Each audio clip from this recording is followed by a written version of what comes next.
Yang pun terkait kursor. Demi waktu buku dengan kiri ini. Apakah dengan kita buka seperti ini aja kita harus lihat berbulan-bulan? Saya rasa tidak perlu. Dan guru yang berhasil trek dari kolektor paket pada menyemunan berkah diminta mouse yang berbeda. Mouse wireless, mouse tanpa kabel. Nah, jadi tidak ada alasan kita tidak bisa mengajar seperti ini kecuali hanya baik dipikir para pendidikan hanya tanggung jawab sehingga pendidikan perlunya mendengar tanggung jawab. Sesi pertama itu pengenalan materi, sesi kedua yaitu aplikasi.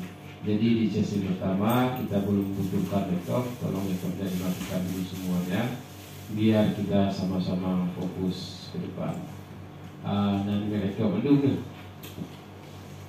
Nah, tapi laptop ya. Apa yang penting ya. Hanya yang pengenalan aja. Ini tuntutan zaman. Kalau tidak kita ketinggalan zaman. Pemerintah juga tidak hanya harapan, pemerintah juga sudah menyediakan medianya dan perangkatnya. Sudahkah ibu bapak mendapatkan laptop dari pemerintah? Kalau gitu laptop beroleh, betul? Sudahkah ibu bapak mendapatkan uang sertifikasi? Ada yang sudah, ada yang belum. Yang kali beri roh itu coba jaro tiga yang kali 30.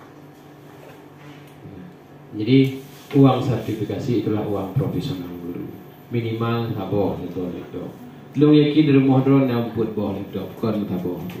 Namun kon ke drone ke kan idran enuman menkerling nanti. Lu pegadaian gitu laptop. Padahal laptop itu buat seorang guru di zaman sekarang sangat dibutuhkan. Menyahan baik-baik yang masalah siswa 100%, itu aja baca hidung. Gitu kan? Nah, menyahan baik-baik yang masalah siswa 100%, mengapa mereka bosan di dalam lokal, mengapa mereka susah sekali mengerti apa yang kita berikan, karena sistem mengajar kita masih manual, membosankan.